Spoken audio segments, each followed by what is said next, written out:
절망은 나를 단련시키고 희망은 나를 움직인다. 다시 찾아든 비극.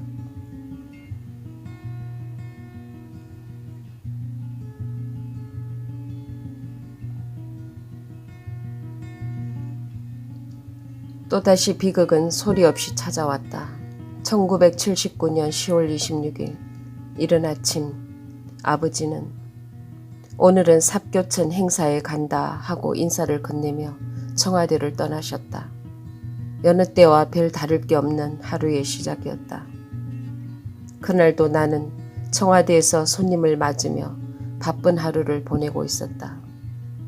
아버지가 청와대로 돌아온 것은 오후 3시경. 헬리콥터 소리를 듣고 아버지가 오셨다는 것을 알았지만 손님 접견 때문에 인사를 저녁 식사 때로 미루었다. 손님이 가고 난 뒤 아버지를 찾았는데 저녁 약속이 있어 궁정동으로 떠나셨다는 말을 들었다. 아버지는 평소 외식을 하실 때면 인터폰을 통해 알려주곤 하셨는데 그날은 내가 손님 접견 중이라 비서관을 통해 먼저 저녁 식사를 하라는 메시지를 남기셨다. 그날 저녁 나는 텔레비전에서 삽교천 준공식 장면을 보았다. 배수 관문 스위치를 누르자 그 세게 쏟아져 나오는 물줄기를 보며 아버지는 몹시 흡족한 표정을 짓고 계셨다. 하지만 이상하게도 그날따라 아버지 얼굴이 유난히 하얗게 보였다.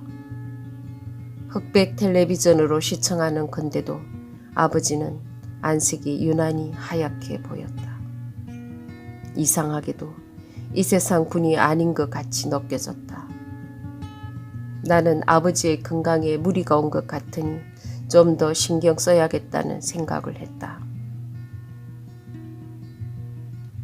그런데 함께 따라갔던 비서에게서 평소와는 다르게 심상치 않은 일이 몇 가지 일어났다는 이야기를 후에 들었다.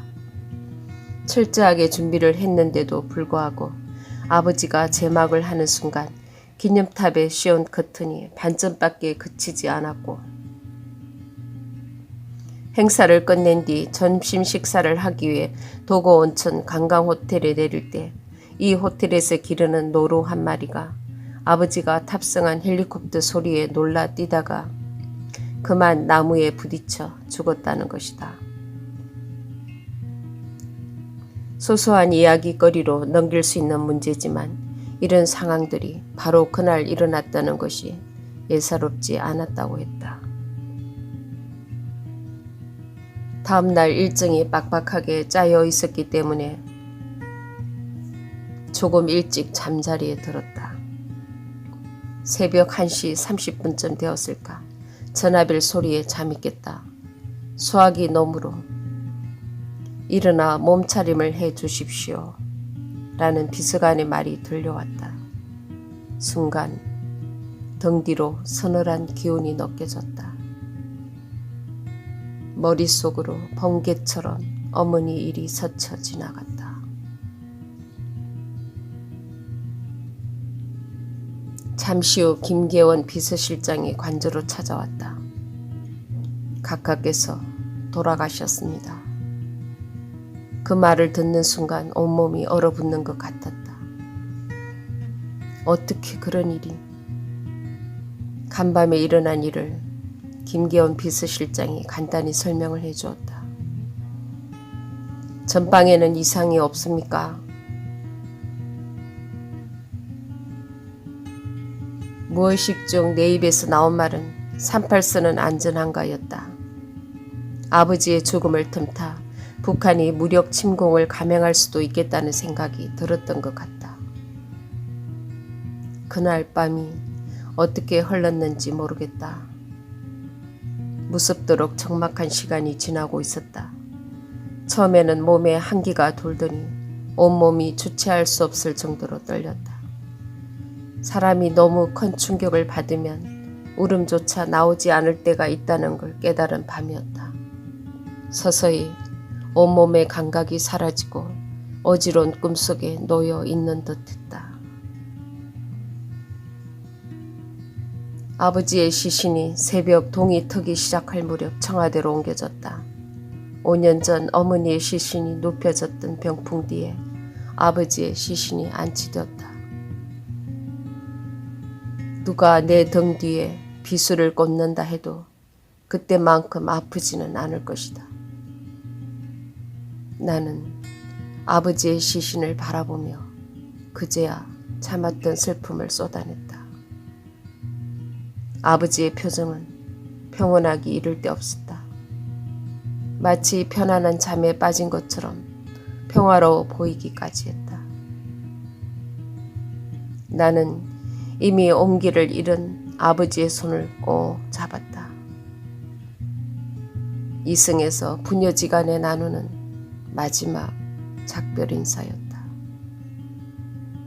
아버지께 못다한 말이 너무 많았다. 저희를 두고 떠나지 말라고 아이처럼 생떼라도 쓰고 싶었다. 정신을 차리고 보니 눈앞에 오열하는 동생들이 보였다. 밖으로 비명이 새어나갈까 입을 틀어막고 우는 지만이의 모습에 가슴이 찢기는 것 같았다. 근영이의 눈에서도 쉴 새 없이 눈물이 흐르고 있었다. 겉으로는 야무지고 강단 있어 보였고 마음이 여리고 섬세한 아이였다. 나는 가만히 동생들을 끌어안았다. 어머니가 돌아가셨을 때 아버지가 우리에게 그러셨던 것처럼 나는 동생들을 품에 힘주어 안았다.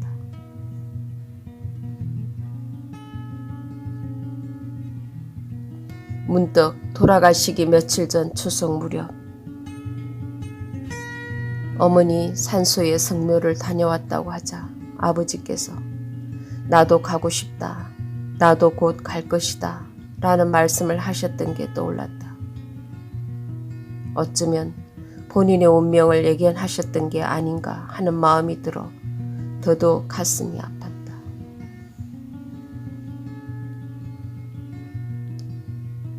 빈소는 청와대 대접견실에 마련되었고 장례식은 9일장으로 치러졌다.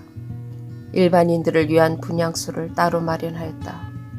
장례식 당일 애도의 물결이 이어졌다. 문상객들의 줄은 경복궁 담을 지나 끝이 보이지 않을 정도였다. 청와대 안은 할아버지부터 어린아이까지 눈물 바다를 이루었다. 나는 낮에는 아픔을 뒤로한 채 문상객을 맞아야 했지만 밤이 되면 잠담한 고통이 밀려왔다. 며칠 밤을 뜬 눈으로 지새웠다. 가슴에 송곳이 박힌 것처럼 아파서 잠들 수가 없었다. 마치 현실이 아닌 꿈속에서 악몽을 쫓기고 있는 것 같았다. 이유 없이 팔다리가 부서질 듯 아파 상복을 걷어보니 팔 전체가 몽둥이로 두들겨 맞은 것처럼 시퍼렇게 멍이 들어 있었다. 그것도 한두 군데가 아니라 부항이라도 떤 것처럼 큰 멍 자국이 어깨부터 다리까지 뒤덮었다. 내 걱정이 되었던지 잠시 방문을 열어본 건영이가 펄쩍 뛰며 병원에 가자고 했다. 그럴 수 있는 상황이 아니어서 나는 잠깐 의무실에 들르기로 했다. 갑자기 너무 큰 충격과 정신적 고통을 당하면 피가 몰려 이런 증세가 나타나기도 합니다. 의사가 의학적인 설명을 하는데 하나도 귀에 들어오지 않았다. 일단 죽을 병은 아니라는 것을 알았으니 잘 알겠다고 대답하고 그 자리를 되돌아 나오는데 등 뒤에서 의사의 다급한 목소리가 들려왔다. 쉬셔야 합니다. 안정을 취하지 않으면 얼마 못 가 쓰러지세요. 나는 다시 분향소로 향했다. 분향소로 가는 길에 한 아주머니가 내 앞에 주저앉더니 대성통곡을 시작했다. 불쌍해서 이를 어째 하늘도 무심하시지. 나는 아주머니를 부축 일으켜 세웠다. 하루 종일 울었는지 얼굴이 퉁퉁 붓고 탈진 증세까지 있는 듯했다. 나는 곁에 있던 그분에게 아주머니를 의무실에 모셔다 줄 것을 부탁했다. 쓰러질 듯 위태롭게 걸어가는 아주머니의 뒷모습을 물끄러미 바라보았다. 많은 사람이 그렇게 아버지의 죽음을 슬퍼하고 있었다. 빈소를 찾아 진심으로 애도를 표하는 한 분 한 분의 문상객이 내게는 그저 고마운 사람들이었다. 9일장을 치르고 난 뒤에도 사람들의 조문 행렬은 끊이지 않았다. 청와대 앞에는 국화꽃이 수북하게 쌓여갔다.